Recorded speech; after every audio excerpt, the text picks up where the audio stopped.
Hello everyone, स्वागत है आप सभी का दांगी एकेडमी पर।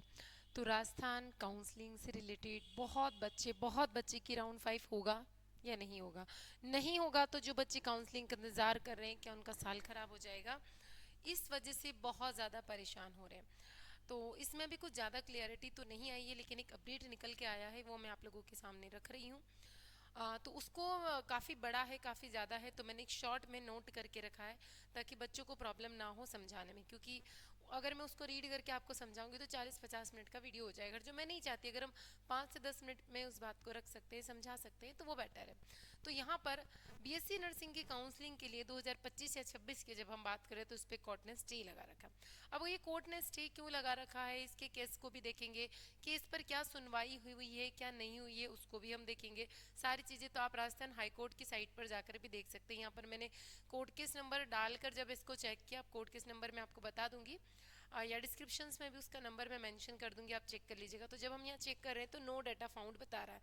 मैंने पूरी लिस्ट निकाली है, तो मैं समरी आपको बताती हूँ कि क्या ऑर्डर निकल कर आया है और क्या काउंसलिंग होगी या नहीं होगी, इन सब की डिटेल्स को हम जान लेंगे। तो बेटा सबसे पहले ये देखो कि जो नर्सिंग कॉलेजेस हैं, एक तो वहाँ पे 3,000 सीट्स खाली। शॉर्ट में मैंने जो जो उसके अंदर है पूरी समरी को यहाँ पर आपके लिए लिख के रखा है, पूरा ट्रांसलेट करके। 3,000 सीट्स बहुत ज़्यादा सीट्स होती है बेटा, किसी किसी कोर्सेज में आती नहीं। टोटल अभी तक 3,000 सीट्स के समथिंग समथिंग खाली है। अब कुछ ऐसे कॉलेजेस हैं जिन्होंने क्या किया कि बिना अंतिम एनओसी के ही क्या कर दिया, अपने कोर्सेज को स्टार्ट कर दिया। तो जिन कॉलेजों के पास एनओसी है और सीट्स खाली, अब यहाँ पर चल रहा है गड़बड़ घोटाला। तो कोर्ट ने और राज्य सरकार ने क्या बोला कि मेडिकल एंड हेल्थ डिपार्टमेंट को क्या निर्देश दिया। अभी निर्देश में कब की बात कर रही हूँ, देखो जो काउंसलिंग अटकी पड़ी 27/10 की बात कर रही हूँ मैं, अभी की बात नहीं कर रही हूँ, है ना।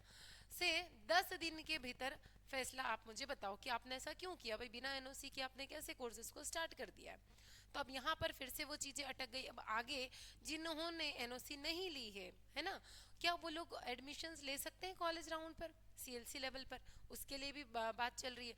तो राज्य सरकार ने क्या करा कि कोर्ट से और समय मांगा है कि भाई इस पे डिसीजन किन कॉलेजेस की एनओसी आ जाए, या जिनके पास में ऑलरेडी एनओसी है उनमें अगर सीट खाली है तो क्या वहाँ पे कॉलेज राउंड काउंसलिंग करवाई जाए, या फर्दर आगे सीटों को मर्ज कर कर आगे काउंसलिंग करवा दी जाए। तो एनओसी पर अभी क्या चल रहा है, एएजी ने क्या कहा है यहाँ पर हुआ है कि अभी एनओसी पर विचार चल रहा है। इनसे जब बात की गई तो ये विचाराधीन है, अभी इस पर बात चल रहा है। लगभग कितना टाइम और यहाँ पर मांगा जा रहा है, मतलब 20 दिन की और डिमांड की जा रही है कि आप 20 दिन और हमें दीजिए। तो इस पर निर्णय चल रहा है, इस पर बातचीत चल रही है और इस पर फैसला आ सकता है। तो अब अगली सुनवाई की जो डेट है वो क्या आ गई है, 10 दिसंबर। 10 दिसंबर 2025 तक ये अब पूरा अटक गया है। मतलब फिर समझो कि इस पर कोर्ट की रोक लग गई है, इस दिन सुनवाई होनी है।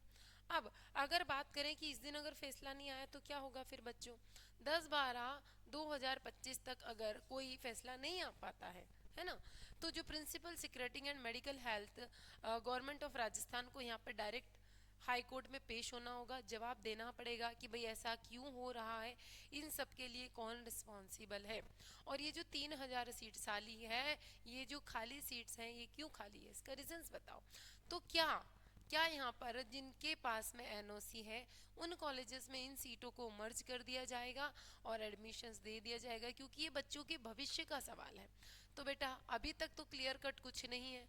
क्लियर कट क्यों नहीं है, क्योंकि अब 10 दिसंबर को जब अगली सुनवाई होगी, अगर उस दिन तक फैसला आ जाता है तो फिर डेट को एक्सटेंड करके यहाँ पर अलग से कुछ निकाल कर राजस्थान वाले बच्चों के लिए एडमिशन्स उनको दे दिया जाएगा।